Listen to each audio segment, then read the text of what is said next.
Hello my loves and welcome back.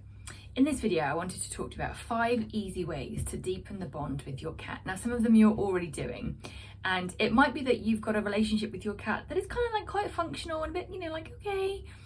I don't know about you, but I'm always looking for different ways to deepen my connection with Leo and baby Max, my 2 boys.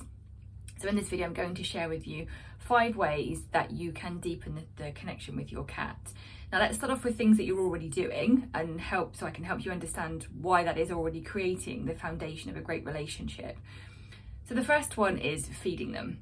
Now this may seem simple, but basically, cats, they have this need to survive, like as most beings do.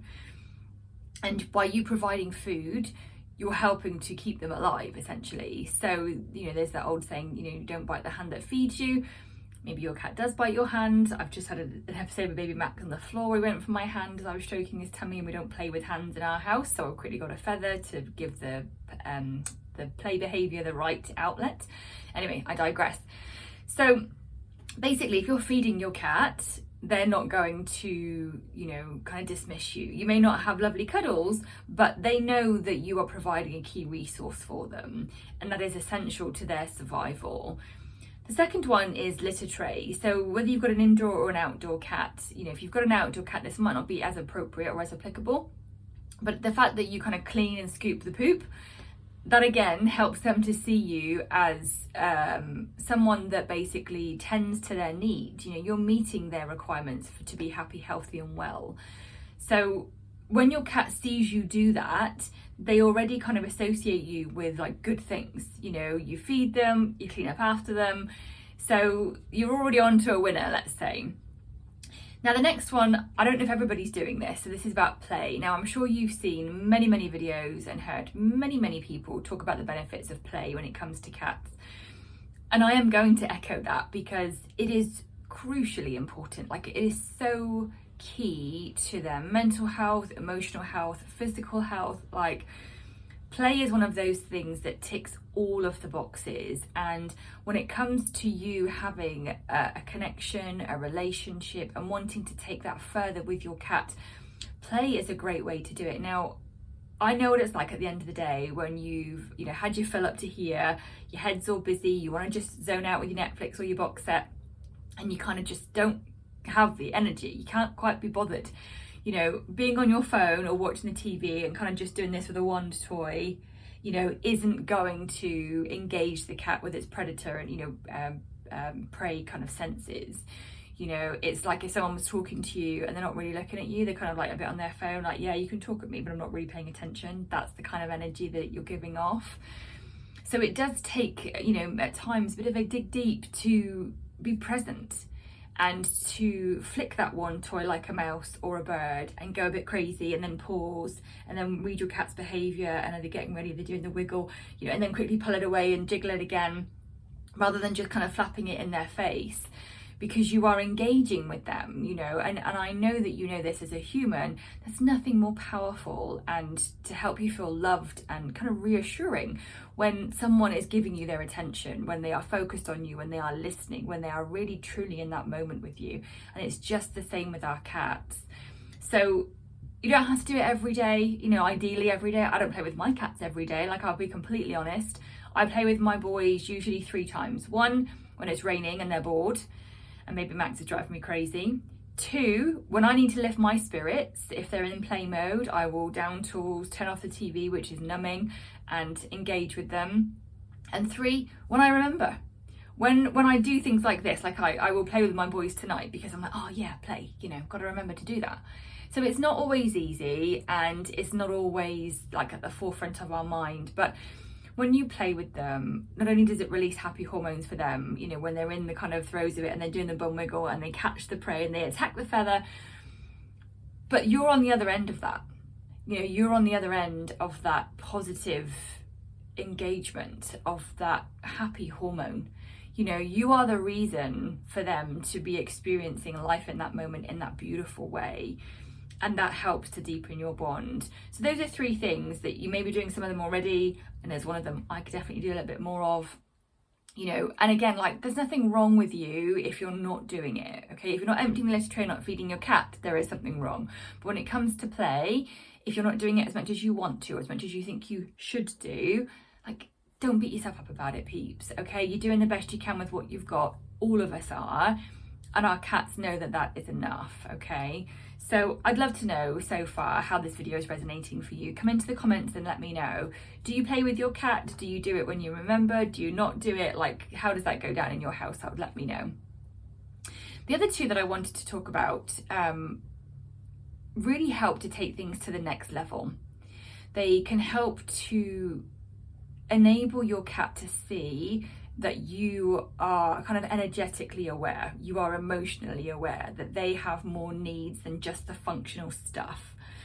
So the first one is brushing. Now, I know there's going to be people that are going to say, my cat won't let me brush it, and that may be true. And I'm going to say, sorry, my phone's pinging, and I'm going to say, as a behaviourist, there is always room for growth. So if your cat doesn't like you doing a whole full body sweep with a brush, fine. But you can start off small. You can start off with having the brush and just letting them sniff it and see what they do with it and giving them praise. That's a positive interaction. That's going to help. Okay, and then the next time they may rub their face against it slightly. Again, praise, maybe a clicker, a treat, positive association, behaviour reward. That's going to help. And what you'll find is it may take time, it may take days, it may take weeks, it may take months. But what you'll find is you will get to the point, even if it's just around the head, that you can sit and you can stroke your cat and you can have that moment with them. Now, what's important here with the brushing and the next technique that I'm going to share with you is that presence is key. This is not something to do when you're on your phone, right? Remember, like I said, imagine if you're talking to someone and telling them about how hard your day's been and they're not paying attention. No, that's not the way we do it. This is about reading them, and this is why it creates a deeper connection, because you're not just observing your cat, feeding your cat, going through the motions. You are actively participating in their present moment. So you can see if they back off, you can see if they turn to the side, you can see if they recoil, and you adapt accordingly. You can see if they lean into it, you can see if they're a bit like cautious, but like, yeah, I'll take a look. You go at the pace of the cat, and when you start to read them that way and see them that way, oh my goodness, trust me, it completely transforms things for you. It really does. They're not just a pet anymore. They're not just, your animal. They are a sentient companion in your home. And brushing can be a beautiful bonding exercise between the two of you. Like, it's not just functional to get those knots out. In fact, I would argue that there are different types of brushing. So sometimes when baby Max has come home and he's rolled in grass seed somewhere, I've got to kind of hold his tail up and, attack his bloomers to get all the grass seed out, or the grubbies, or the nettles, or the leaves, or the brambles, or whatever it may be. I need to do it to keep him clean, right? So that he doesn't get mats and knots and pelts and stuff. With Leo, another functional way of brushing is using the flea comb, to make sure they've got no flea poo, to check there aren't any fleas on them. With Leo, I will flea comb him regularly, but not often. So what does that mean? Like, a couple of times a month. Max, I do it more because he's longer haired, so he generally gets more. Whereas the brushing that I'm talking about is intimate. You're reading the cat, you're reacting to the cat. You've not got a purpose, you've not got a mission, a goal. You're not doing it to clean the bloomers off. You're doing it to say to them, like, I see you, would you like this? Because for cats, brushing, unless it's functional, helps to release more of their happy hormones, right? When they were cleaned by their mum, it soothed them. When cats are over grooming on their tummies, they're trying to self-soothe. So you see, there is a really beautiful kind of like, I'm in love and I'm chilled out health component to this.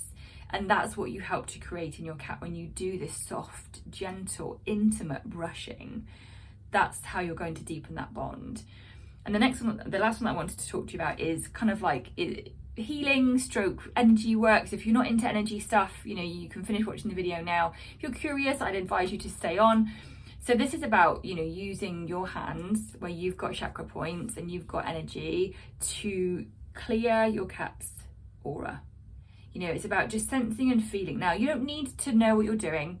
You don't need to be able to feel the energy. It's all about your intention. So if you sit down with your cat, calm, present in the moment, and say to them, I offer you the opportunity to heal, and just kind of gently above their body, stroke away, just stroke the air above them, that's their auric field, and see what happens. Now, I've got another video called Feel the Frequency, which I'll drop a link below, and that walks you through how to sense and feel your cat's aura. The reason that I invite you to do this is because it helps you to be present and grounded and focused and in the moment with the cat, which if I've said it once, I'm going to say it again. That is key to deepening your relationship and your bond. You're not thinking about work, you're not stressed about things to do, you are present with your cat and you are focused on them. I've also got another video called What Chakras Do Cats Have? And I will link that below as well, because those two videos really help you to understand that your cat is an energetic being. And when you start to work with, clear, cleanse and balance their energy, that again is another level of deepening your relationship. You know, it may take a bit more work, it could be another avenue for you, and like I said, it's not necessarily for everyone, but if you are interested, I'd love to offer you the first chapter of my book, Cat Chakras, for free. A complete guide to clearing, cleansing and balancing your cat's core energy centers. I'll drop a link below so you can get the first chapter and check it out. And this is really about starting to see your cat as an energetic being and recognize that you two are connected on an energetic level. And when you start to go down that rabbit hole, trust me, your world will turn upside down. So I hope that you've enjoyed this video. Like I said, come into the comments and let me know. Get your free chapter below, and I will see you next time. Take care, everyone. Bye for now.